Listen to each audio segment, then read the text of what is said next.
2022년 3월 19일 한 온라인 커뮤니티에 슬픈 코로나 결혼식이라는 제목의 기사를 본 적이 있습니다. 게재된 결혼식 당일 사진엔 신랑 없이 신부만 홀로 웨딩 단상에 올라 서 있는 모습을 볼 수 있었는데요. 그 이유가 뭐냐면 신랑이 코로나19에 확진되는 바람에 인생에서 가장 중요한 결혼식 당일에 참여하지 못하고 어쩔 수 없이 스크린을 통해 결혼식을 행할 수밖에 없었기 때문이었습니다. 정말 듣도 보도 못한 가장 안타까우면서도 한편으로는 헛웃음까지 짓게 만든 이 이야기가 오늘 사는 우리의 이야기, 나의 이야기가 되고 있다는 사실입니다. 이처럼 누구나도 인정하는 이 결혼이란 한 인생을 결정하는 중대사이기 때문에 결혼에 대한 많은 명언들도 각 시대마다 있어 왔습니다.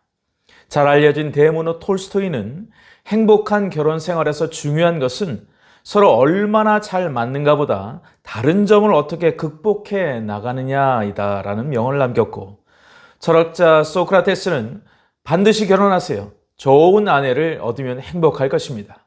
하지만 악처를 얻으면 철학자가 될 것입니다. 라는 말로 자신의 처지가 어떠한지를 역설적인 글로써 많은 사람들에게 웃음을 선사하기도 하였습니다.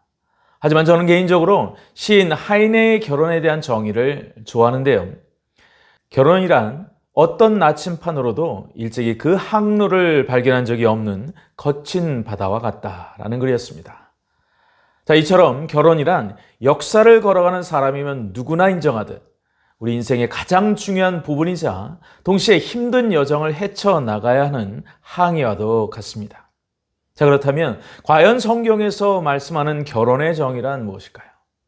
창세기에 보면 분명 결혼은 하나님이 직접 디자인하신 영적인 사건임을 알 수 있습니다. 왜냐하면 죄 짓기 전 아담과 하와의 하나됨을 보시며 아름답다 하셨던 그 아름다움이 진짜 하나님이 보시는 아름다움이기 때문입니다. 놀라운 사실은 바로 이 아담과 하와를 통해 끄집어내고자 하셨던 하나님의 뜻을 에베소서에서 밝히셨다는 사실인데요. 에베소서 5장 30절, 32절 말씀은 이렇게 말씀하고 있습니다. 우리는 그 몸, 즉 예수의 몸의 지체임이라.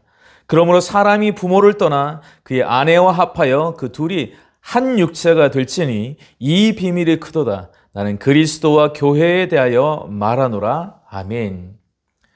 결국 결혼이란 단어 속에 주님과 교회의 영원한 하나됨의 청사진을 이미 하나님께서 그려놓고 계셨다는 것입니다. 그리고 오늘을 사는 우리 각자에게도 결혼 생활을 통해서 장차 도래할 하나님의 나라에서 주님과 하나 될 그 영원한 하나됨을 미리 연습하게 하셨구나라는 것이죠. 그 안에 존재하는 배우자를 향한 사랑, 그리고 그 안에 존재하는 가족애를 통한 나눔, 그리고 그 안에 존재하는 모성애와 부성애를 통한 아버지의 마음을 배우게 하시는 그 뿌리에 무엇이 다른 어떤 것이 아닌 결혼이 있음을 놓치지 말아야 한다는 가르침인 것이죠. 저는 그래서 결혼은 결국 구속사의 목적이다. 결혼은 결국 구속사의 목적이다라고 정의할 수 있겠습니다. 왜냐하면 결혼은 결국 구세주 예수님을 알고 예수님을 따라가고 예수님을 닮아 예수님과 하나 되게 하기 때문에 결국 복음이란 주님과의 결혼인 것입니다. 그래서 성경에 보면 주님과 우리와의 관계를 아주 많이 결혼과 연관시켜 놓고 있음을 볼 수 있습니다. 가나의 혼인잔치 여러분 잘 아시죠? 예수님의 최초의 기적의 사건입니다. 하지만 왜 굳이 수많은 기적 가운데 결혼잔치를 통해 무언가를 말씀하고자 하셨던 걸까요? 거기에 가장 큰 비밀이 있기 때문이며 거기에 하나님께서 강조하시는 목적이 있기 때문일 것입니다. 성경은 최초도 그리고 성경은 마지막에도 놀라울이 많지 혼인의 이야기, 그리고 아내와 남편이란 단어의 등장을 통해 그리고 함께 거한다는 개념들을 통해 특별히 결혼을 강조하고 있다 해도 과언이 아닐 것입니다. 왜 그럴까요? 그것이 중요하기 때문입니다. 아버지께 그리고 주님께 그리고 성령님께 너무나도 중요한 이야기이기 때문에 바로 결혼을 언급하시는 것이죠. 오늘 열처녀 비유도 저는 마찬가지라고 확신합니다. 왜냐하면 결혼식을 이해하지 않으면 결코 이해될 수 없는 이야기이기 때문에 그렇죠. 자, 그렇다면 왜 이 열처녀 비유가 오고는 모든 세대 가운데 종말과 마지막 때의 비유 중 가장 탁월한 비유 중에 하나로 여겨지게 된 걸까요?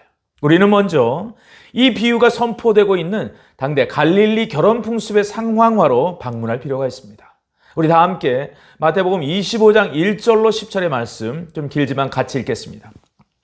시작. 그때의 천국은 마치 등을 들고 신랑을 맞으러 나간 열 처녀와 같다 하리니 그 중에 5은 미련하고 5은 슬기 있는 자라. 미련한 자들은 등을 가지되 기름을 가지지 아니하고 슬기 있는 자들은 그릇에 기름을 담아 등과 함께 가져갔더니 신랑이 더디옴으로 다 졸며 잘세 밤중에 소리가 나되 보라 신랑이로다 맞으러 나오라 하매 이에 그 처녀들이 다 일어나 등을 준비할세 미련한 자들이 슬기 있는 자들에게 이르되 우리 등불이 꺼져가니 너의 기름을 좀 나눠달라 하거늘 슬기 있는 자들이 대답하여 이르되 우리와 너희가 쓰기에 다 부족할까 하노니 차라리 파는 자들에게 가서 너희 쓸 것을 사라 하니 10절 그들이 살아간 사이에 신랑이 오므로 준비하였던 자들은 함께 혼인잔치에 들어가고 문은 닫힌지라. 아멘. 자, 우리가 주목해야 할 첫 번째 시간적 배경을 나타내는 표현이 무엇일까요? 1절에 문을 여는 바로 그때에라는 말입니다. 자, 그때란 어느 때일까요? 바로 앞장인 마태복음 24장에 보면 그때란 표현이 약 15번 정도 나오고 있습니다. 근데 한결같이 그 모든 뜻은요, 주님이 재림하시는 바로 그때를 가리키고 있습니다. 때문에 큰 틀에서 이 열처녀 비유를 좀 더 간단히 그리면 다음과 같죠. 주님 재림하실 때, 주님이 재림하시는 바로 그때에 두 부류로 나뉘어진다는 것입니다. 10명의 처녀 중 5처녀는 지혜로운 처녀들로 나뉘고 나머지 5처녀는 어리석은 처녀들로 갈라지게 된다는 것. 흥미롭게도 그 지혜로움과 그 어리석음을 나누는 기준이 뭔가를 보니까 등은 다 준비했는데 신랑을 맞이하기 위해 꺼뜨리지 말아야 할 등불을 위한 그 충분한 기름을 준비했느냐, 준비하지 못했느냐가 바로 관건이었습니다. 자, 여기서 어떤 사람은 이렇게 질문하기도 합니다. 이 장면이 신랑을 맞이할 결혼 예식의 정황인 건 알겠지만, 그리고 마지막 때인 것도 알겠지만 왜 신부가 한 사람이 아닌 10명이냐? 이거 일부 대체제 아니냐? 이런 질문을 합니다. 학자마다 이 10명의 신부가 누구인가에 대한 의견이 분분하죠. 실제 10명으로 표현되어 있을 뿐 문맥상 신부 전체를 향한 말씀이다라는 것을 주장하는 학자. 또 다른 학자는 이 10명은 주인공 신부가 아니라 그녀를 보필하는 10명의 들러리를 말한다라고 주장하기도 하죠. 그 이유는 10명의 신부 대신 10처녀라고 표현했기 때문인데요. 나름대로 흥미로운 주장이자 질문들이었습니다. 하지만요, 여기서 주님이 말씀하시고자 했던 그 요지는, 가장 중요한 요지는 그들이 신부 자체냐, 신부를 돕는 들러리냐를 강조하고자 한 게 아니라 신랑을 기다리는 자로서 왜 충분한 기름을 준비했는가? 왜 그것이 중요한가? 그리고 그렇지 못한 이유는 과연 무엇인가? 바로 그 점을 강조하기 위한 목적에 초점이 있다는 사실입니다. 우리는 바로 그것을 직시해야 한다는 거예요. 자, 그렇다면 이 열처녀 비유를 온전히 이해하기 위한 첫걸음은 과연 무엇이 할까요? 2020년에 나왔던 기억에 남는 한 기독교 영화가 있었습니다. 바로 가나의 혼인잔치, 언약이라는 제목의 영화가 있는데요.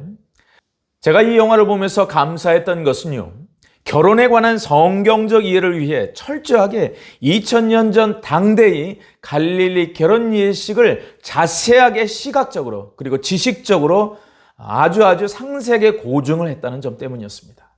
바로 그 점이 성경에 나오는 결혼과 관련된 모든 이야기들 속에서 우리가 여태까지 깨닫지 못한 더 깊은 이해를 도왔기 때문이었는데요. 특별히 이 열처녀 비유 속에 담긴 중요한 메시지를 발견하는데 커다란 도움을 주었습니다. 일단 이스라엘 결혼 풍습, 특별히 갈릴리 지역의 혼인 예식은요, 특별히 3단계의 진행을 거치게 된다는 사실인데요. 그 첫째가 뭐냐? 바로 정혼식이라는 절차입니다. 이 과정에서 가장 중요한 점 하나를 꼽으라고 한다면 이 과정의 주도적인 인물이 다름 아닌 아버지라는 사실을 밝혀주고 있다는 사실이었습니다. 즉, 양가의 아버지들이 정혼식의 언약을 맺음으로써 신랑 측의 신부를 선택하는 바로 그 단계. 물론 이 절차는 어렸을 때부터도 많이 행해지는 절차라고 밝힙니다. 한 예를 들자면 아브라함의 충성된 종 엘리에셀이 장차 주인의 아들 이삭의 아내로서 리브가를 선택하기 위해 그녀의 아버지인 부두엘과 아브라함을 대신해 서약을 맺는 엘리에셀의 장면을 생각하시면 될 것 같습니다.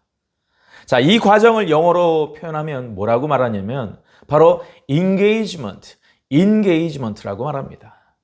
자, 그런데 이 단어는 사실 뭐뭐 안으로라는 뜻의 in이란 단어와 공식적인 서약을 의미하는 gage가 합쳐져 이루어진 서약 안으로 들어간다라는 뜻의 합성어라는 사실이죠. 교회를 그리스도의 신부로 표현한 가장 탁월한 교회론의 책인 에베소서 1장 4절만 보아도 바로 여기서 말하는 바로 이 정혼식을 아버지 하나님의 주도적인 행위로서 힌트하고 있다는 것입니다. 우리 다 함께 에베소서 1장 4절의 말씀 한번 같이 읽어볼까요? 곧 창세전에 그리스도 안에서 우리를 택하사 우리로 사랑 안에서 그 앞에 거룩하고 흠이 없게 하시려고. 아멘. 자, 무슨 뜻일까요? 저와 여러분이 영원 전부터 예수님과 정혼하도록 하나님 아버지의 뜻에 따라 선택된 신부라는 사실이에요. 여러분 놀랍지 않습니까? 믿는 우리는 바로 하나님이 주도하시고 아버지가 주도하셔서 디자인하신 바로 그 주님과의 결혼에 선택되어진 거룩한 아름다운 신부들이라는 새로운 관점이 놀랍습니다. 때문에 내가 예수님을 믿었다는 것은요, 단지 죄에서 건짐받는 자로서의 정체성에 머물지 않는다는 거예요. 한 걸음 더 나아가서 만왕의 왕이신 예수 그리스도의 신부로서 선택되어진, 아버지로부터 선택되어진 아름답고 존귀한 신분을 얻은 존재가 되었다는 바로 그 사실을 새로운 관점으로 깨닫게 해주신다는 것입니다. 자, 그렇다면 두 번째 결혼 과정은 과연 무엇일까요? 자, 첫 번째가 정혼이라고 말씀드렸습니다. 둘째는 바로 약혼입니다. 영어로 표현하자면 betrothal이라고 표현하는데요. 자, 그렇다면 방금 전 살펴본 정혼식과 지금 살펴볼 약혼식의 차이점은 과연 무엇일까요? 여러분 저를 한번 따라해 보실까요? 지참금. 그렇습니다. 지참금. 바로 지참금이 있고 없고의 차이가 약혼식과 정혼식의 차이입니다. 사랑하는 여러분, 바로 이 약혼의 단계가 신랑 측이 신부 측에게 결혼식을 준비하기 위한, 미래 결혼식을 준비케 하기 위한 지참금을 준다는 특별한 차이가 있다는 거예요. 자, 그런데 여러분 성경에 보니까 바로 이 약혼의 단계와 직결되는 값을 지불한다라는 말이 예수님의 십자가 사역과 연동되어서 아주 많이 등장하고 있다는 점 아십니까? 그러면서 지참금을 지불한다는 그 개념이 십자가에서 피를 흘리심으로 죄값을 치른다, 대속한다라는 말로 치환해서 많이 나타나고 있다는 사실입니다.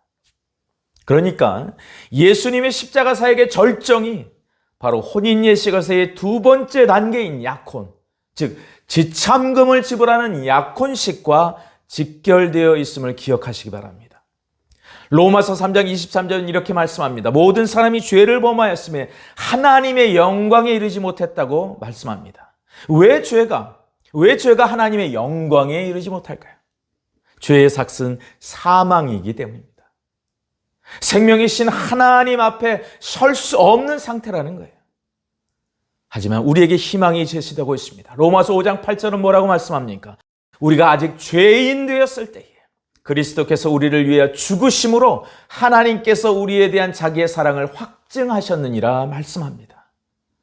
그렇습니다. 알고 봤더니 주님이 십자가에서 흘리신 그 대속의 핏값이 사랑하는 신부를 살리기 위해 신랑이 대신 지불한 바로 그 지참금, 바로 예수님의 보혈의 피였던 것을 믿으시기 바랍니다. 사랑하는 성도 여러분, 바로 이 신비의 관계가 이해가 될 때 우리는 다름 아닌 에베소서 2장 8절로 9절의 그 복음에 대한 말씀에 전심으로 반응하게 되는 거예요. 무엇입니까? 너희가 그 은혜를 인하여 믿음으로 말미암아 구원을 얻었으니 이것이 너희에게서 난 것이 아니요 누구의? 하나님의 선물이라. 하나님의 선물이라. 행위에서 난 것이 아니니 이는 누구든지 자랑치 못하게 함이니라. 할렐루야. 아멘. 그렇습니다. 알고 봤더니요, 혼인 예식에서 약혼식을 치를 때 결혼 준비를 위해 신부 측에게 주는 그 신랑의 지참금은 가장 고귀한 하나님의 선물이었던 거예요. 예수 보혈의 피요 대속의 피가 사실은 신부를 사랑하기 때문에 신부를 사랑해서 아낌없이 지불하고자 하는 신랑의 사랑의 지참금이라는 사실. 사랑하는 성도 여러분, 여러분은 예수님을 나의 구세주 나의 주님으로 영접하셨습니까? 만일 그렇다고 한다면 바로 여러분은 이미 주님의 사랑의 지참금을 하나님께로부터 받으신 아름답고 존귀한 그리스도의 신부인 것을 믿으시기 바랍니다. 아멘.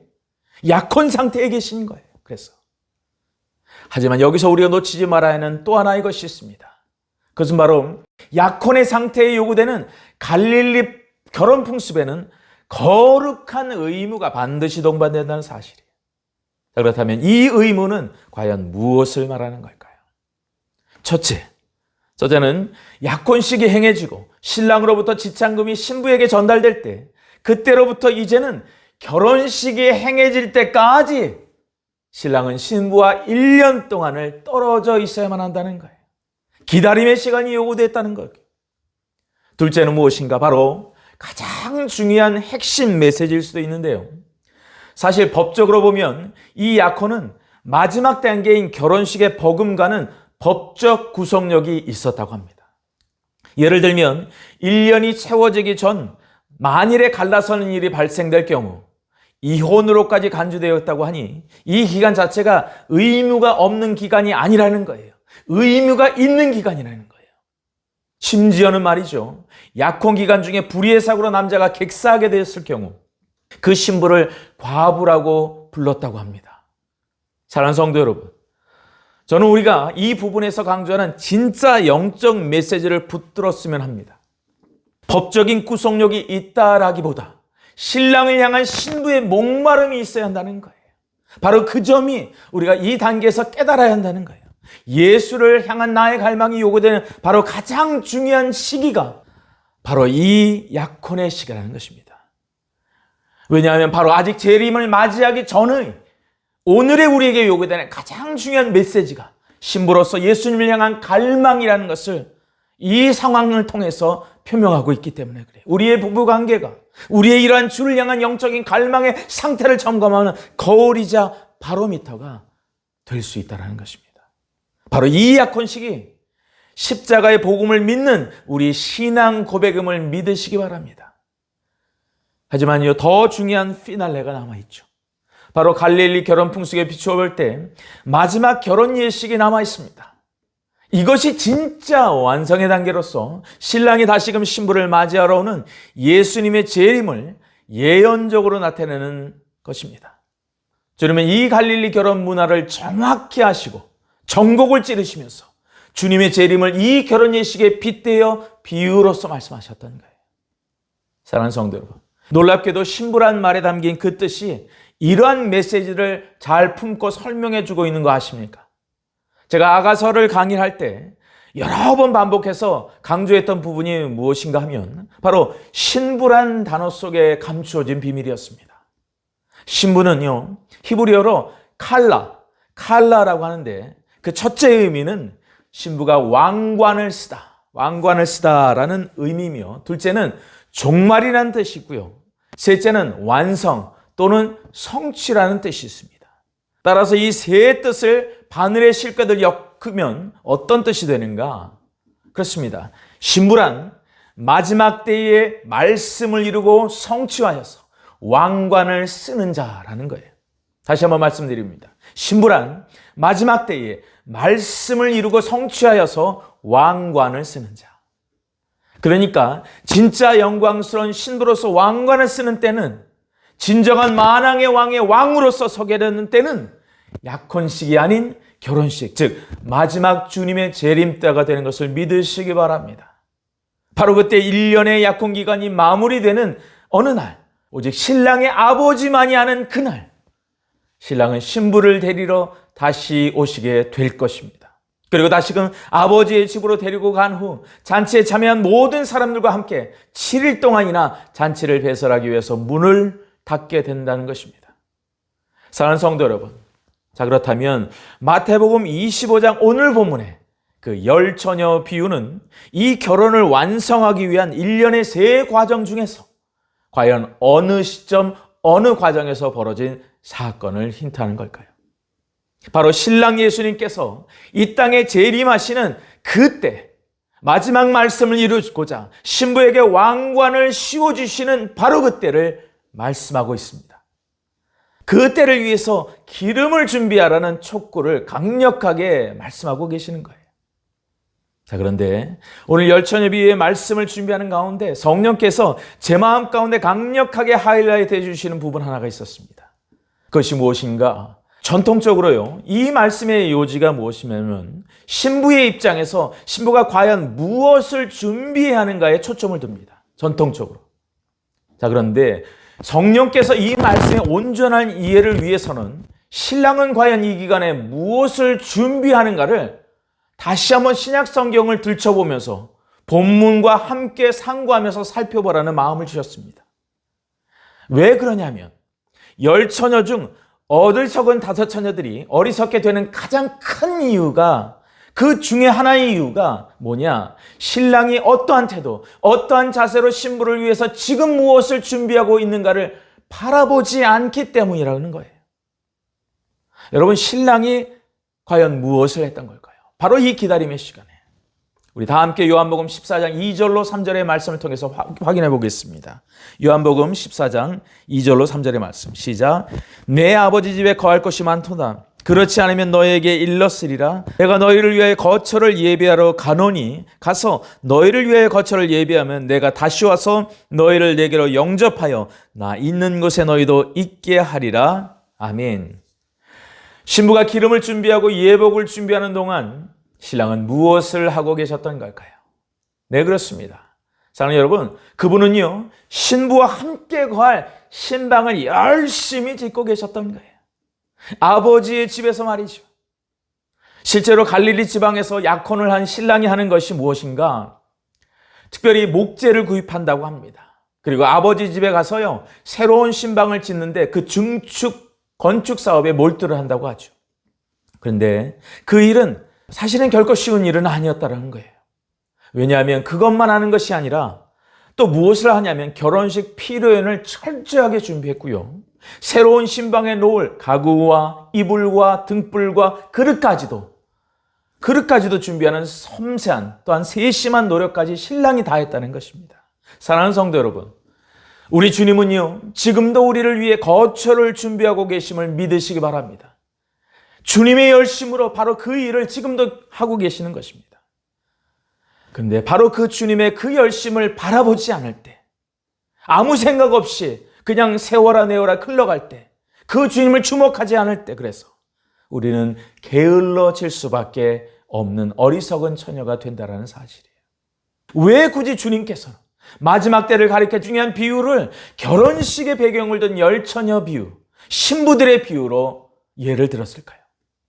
저는 거기에는 이 마지막 때가 사랑에 식어진다고 하는데 바로 신랑을 사랑하는 신부의 눈으로서 이 시대를 바라볼 필요가 있기 때문에, 바로 그 마음의 눈으로 이 시대를 바라보고 그 사랑의 눈으로 이 시대를 바라볼 필요가 있기 때문에 바로 결혼식을 배경으로 한 신부의 눈을 예로 들었던 것입니다. 강팍하고 메마른 우리의 심령, 공허한 우리의 외로움과 갈급함을 해결하는 바로 그 눈이 신랑 예수님을 향한 신부의 관점이어야 하기 때문에 예수님과 교회, 예수님과 성도들과의 관계를 신부의 관점으로 바라보는 대표적인 책이 아가서 아니겠습니까?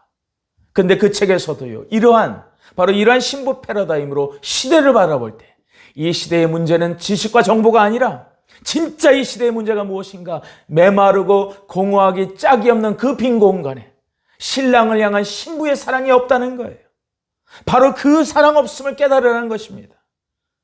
따라서 그 문제를 바라보는 우리의 눈에 문제를 해결하는 해답도 있음을 믿으십시오.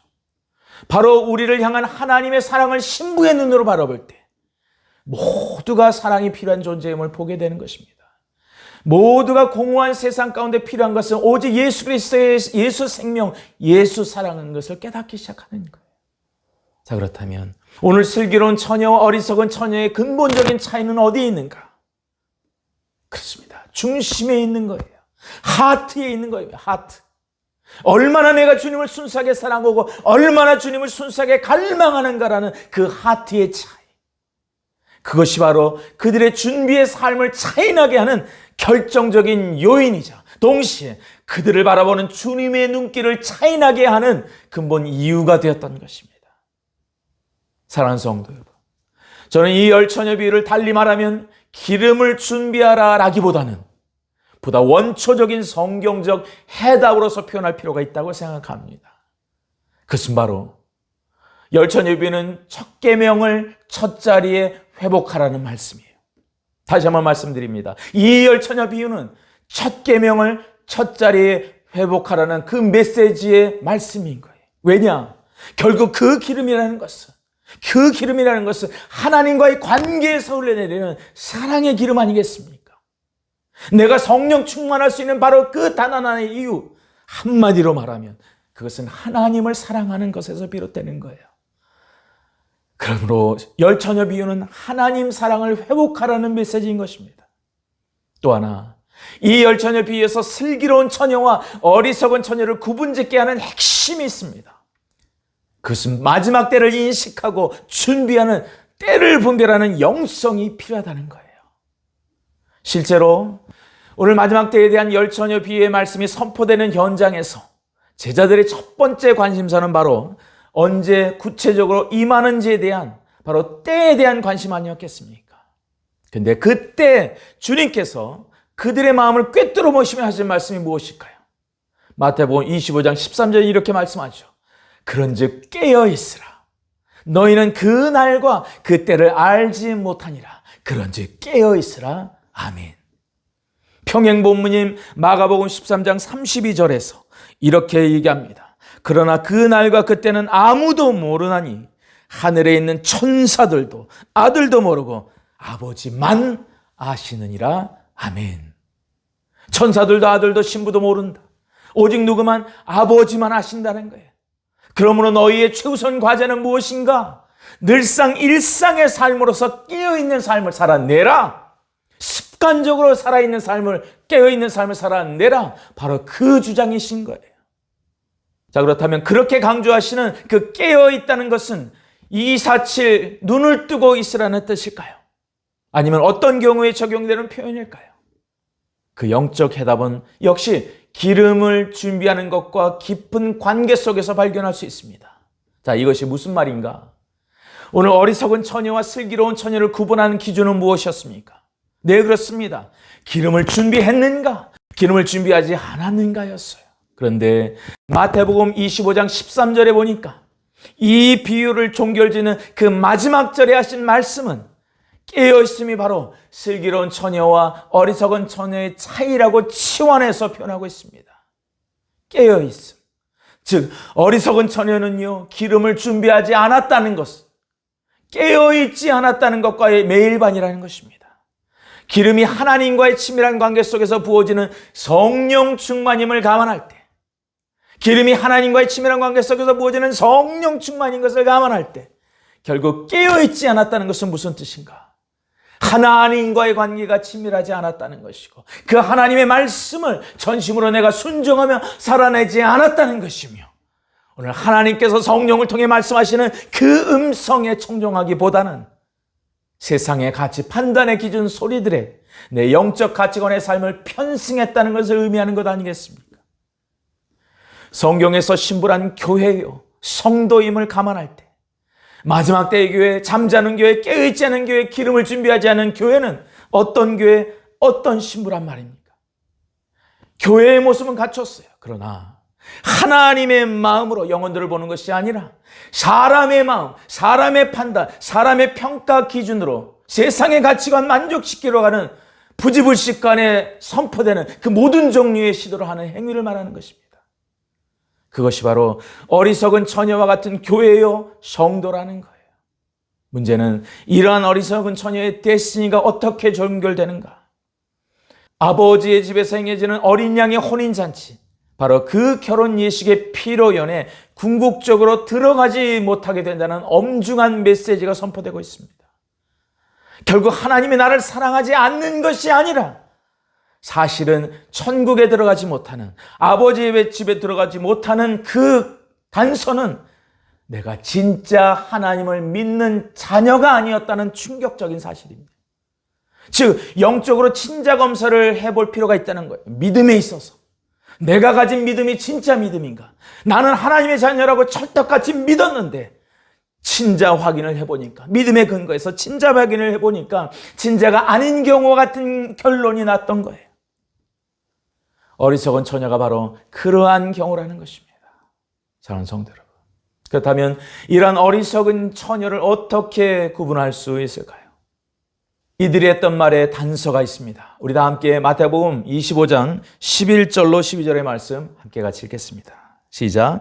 그 후에 남은 처녀들이 와서 이르되 주여 주여 우리에게 열어주소서. 대답하여 이르되 진실로 너에게 이르노니 내가 너희를 알지 못하노라 하였느니라. 아멘. 자, 그런데 성도 여러분, 동일한 말씀이 선포되는 마태복음 7장 21절은 이렇게 말씀합니다. 21절로 23절까지입니다.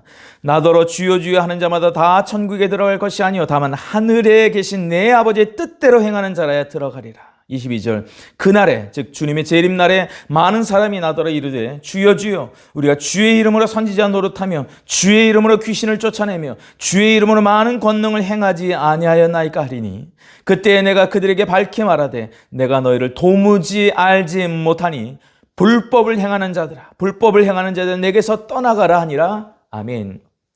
여기 보면 어린 양의 결혼잔치에 들어가지 못하는 자들의 또 다른 이름은 불법을 행하는 자들이라고 말씀합니다. 성경은 말씀합니다. 마태복음 12장 5절에 누구든지 하늘에 계신 내 아버지의 뜻대로 하는 자가 내 형제요 자매요 어머니이다 하시니라 말씀합니다. 자, 그렇다면 하나님의 뜻, 아버지의 뜻은 무엇을 말하는 걸까요? 항상 아들 예수 그리스도와 하나 되는 신앙을 가진 신부가 아니겠습니까? 바로 그 선택을 누가 하신다는 거였어요.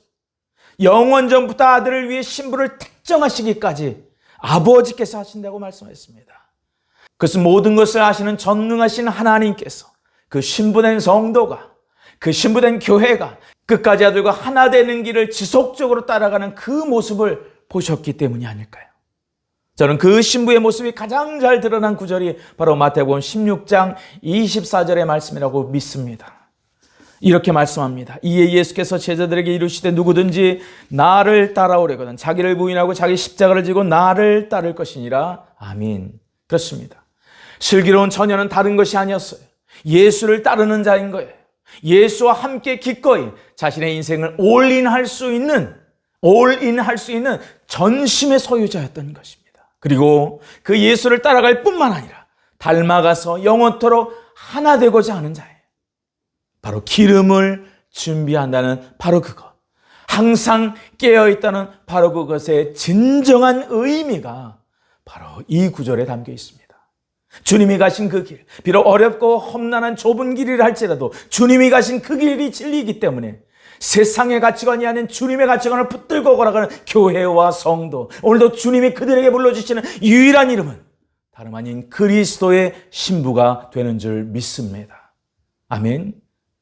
마지막으로 그렇다면 오늘을 살아가는 이 시대의 교회와 성도들이 보완해야 할 시급한 점이 있다면 그것은 과연 무엇일까요? 저는 그 영적 해답이 때에 대한 인식에 있다고 믿습니다. 바로 하나님의 전 구속사의 타임라인에서 지금 우리가 마지막 때를 걸어가고 있다는 바로 그 분명한 인식 말이죠.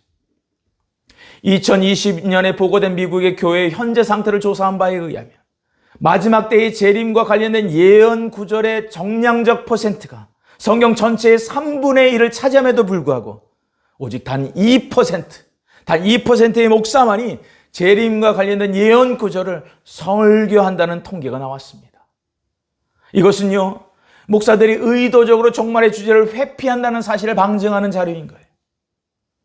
문제는 이러한 현상이 시간을 지나 결국 성경 자체가 하나님의 말씀인 것을 부정하는 경향으로까지 나타나게 되었다는 것입니다. 결국 다원주의 사상이라는 것은요, 성경을 한낱 다른 종교의 경전과 별반 다르지 않게 여기는 사상 아니겠습니까? 가장 심각한 현상이 바로 이러한 예언에 대한, 재림에 대한 메시지가 선포되지 않을 때 이제는 주님의 재림 자체도 존재하지 않을 것이라는 생각까지 신앙의 매몰 현상을 야기하기에 이르렀다는 것입니다. 사랑하는 성도 여러분, 중요한 것이 있습니다. 중요한 것은 진정한 슬기로운 신부된 성도는 바로 이 재림에 대한 말씀을 들어야 한다는 거예요. 그리고 그 재림에 대한 말씀을 갈급해서 찾게 된다는 것입니다. 근데 이것은 교회 강단의 영적 리더십부터 시작되어야 한다는 거예요. 왜냐? 그 교회의 영적 성장과 성숙은 목회자의 목회 리더십, 영적 리더십에 가장 큰 영향을 받기 때문에 그렇습니다. 저 역시도 목사의 한 사람으로 날마다 한국교회를 비롯한 이 시대의 강단이 다시 오실 주님의 재림의 복음을 강력하게 더욱 전파할 수 있도록 간절히 중보하고 있습니다. 이유는 딱 한 가지예요. 저의 생각이 아닙니다. 바로 성경이 증거하는 바, 감난산 광화를 통해서 진정한 하나님의 나라를 완성하기 위해서 마지막 때의 신부된 교회가 준비해야 될 가장 중요한 부분이 바로 이 마지막 때에 대한 인식이기 때문에 그렇습니다. 성경의 마지막 말씀인 계시록 22장 17절은요, 오늘도 이 시대의 교회에게 다음과 같이 말씀으로 어리석은 처녀들을 깨우고 있어요. 아버지의 집에 입성을 위해서 이렇게 초대하는 말씀을 강력하게 선포하고 있지 않습니까? 성령과 신부가 말하기를 오라 하시는도다. 듣는 자도 오라 할 것이요, 목마른 자도 올 것이요, 또 원하는 자는 값없이 생명수를 받으라, 이렇게 말씀하시는 거예요. 그렇습니다. 사랑하는 성도, 지금은 천국의 119의 사이렌이 울리는 마지막 때 중에 마지막 때인 줄 믿습니다.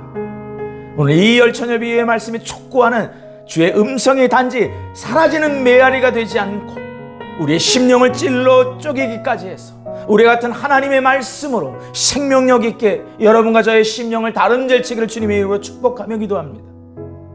첫 계명을 첫 자리에 회복하십시오. 또한 마지막 때에 대한 말씀을 들으십시오.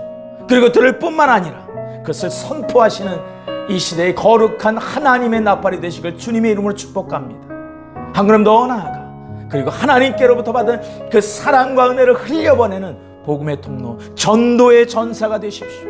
바로 그때 주님은 우리에게 어느덧 가장 먼저 듣고 반응할 수 있는 바로 그 거룩한 선두주자의 사명, 그 이름 그리스도의 신부로서 저와 여러분을 강력하게 다시금 일으켜 세워주실 것입니다.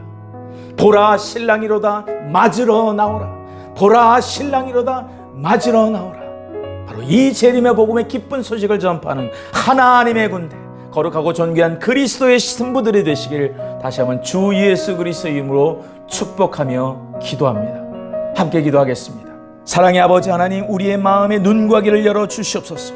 다시 오실 주님을 앙망하는 새로운 열정과 사랑의 불이 행함이 있는 믿음으로 증거되게 하옵시고, 이를 위해서 우리가 날마다 주님의 말씀 앞에 서게 하시고 항상 꺼지지 않는 기도의 제단에 불꽃 되게 하여 주옵소서. 특별히 교회들 가운데 하나님의 재림의 메시지가 선포되길 원하나이다. 성령의 충만으로 교회를 교회되게, 성도를 성도되게 하셔서 열처녀비를 통해 우리에게 촉구하신 믿음의 강건함과 거룩한 순결함과 내가 아닌 오직 하나님의 영광을 드러내는 겸손의 옷을 입혀 주시옵소서. 마라나타 주 예수여 어서 오시옵소서. 예수님의 존귀하신 이름으로 간절히 기도 올리옵나이다. 아멘.